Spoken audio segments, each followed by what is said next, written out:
Saudara Presiden Prabowo Subianto telah menyatakan komitmen Indonesia menuju swasembada pangan dan energi sejak resmi menjabat. Dalam situasi krisis global, negara-negara lain akan mengutamakan kepentingan sendiri. Untuk itu, Indonesia harus mampu memproduksi dan memenuhi kebutuhan energi dan pangan nasional secara mandiri. Presiden Prabowo Subianto meminta rakyat sabar menantikan hasil kinerja pemerintahan Prabowo Gibran.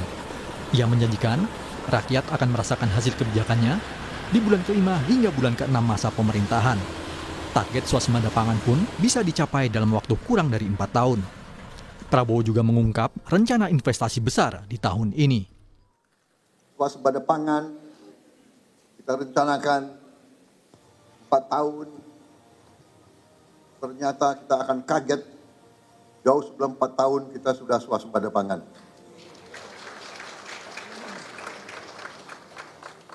Swasembada energi demikian juga mungkin kita negara tidak banyak di dunia yang akan memiliki green energy.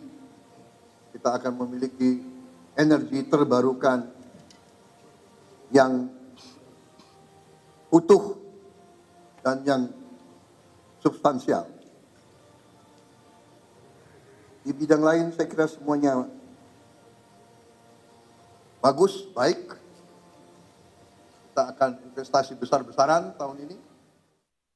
Presiden Prabowo sendiri telah memerintahkan para menterinya untuk dapat mewujudkan 2 agenda besar pemerintahannya, yaitu pangan dan energi.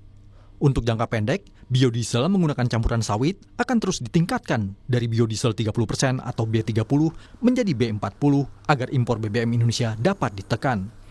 Sektor energi juga harus dapat mengikuti perkembangan zaman dengan sumber-sumber energi terbarukan yang sangat potensial di Indonesia, seperti angin, air, dan panas bumi yang banyak terdapat di sini.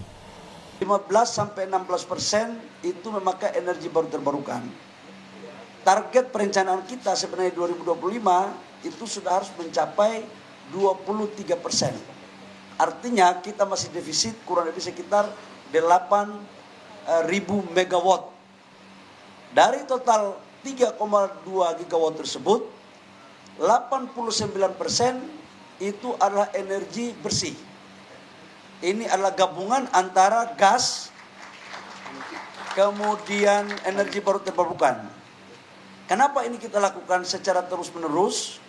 Karena ini dalam rangka menerjemahkan apa yang menjadi komitmen Bapak Presiden, baik dari dalam negeri maupun dalam negeri, untuk Indonesia melakukan transisi energi dari energi fosil PLTU kepada energi baru terbarukan. Selain itu, kemandirian pangan adalah cita-cita yang harus diwujudkan dalam 5 tahun pemerintahan Presiden Prabowo Subianto. Berbagai cara dilakukan, mulai dari pencetakan sawah baru, modifikasi sektor pertanian, tata kelola pupuk, hingga mengembalikan daya tarik pertanian sebagai profesi yang menjanjikan bagi para pemuda. Hingga pertanian dapat menjadi penopang bagi perekonomian Indonesia. Dia gunakan karena milenial generasi Z mau turun manakala menguntungkan, minimal pendapatannya 10 juta per bulan. Kemudian menggunakan teknologi tinggi. 2 hal ini bisa menarik mereka turun.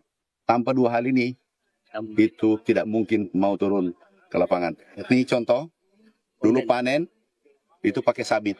Sekarang dengan ini, sabit itu 1 orang, panennya 25 hari 1 orang, 1 hektar.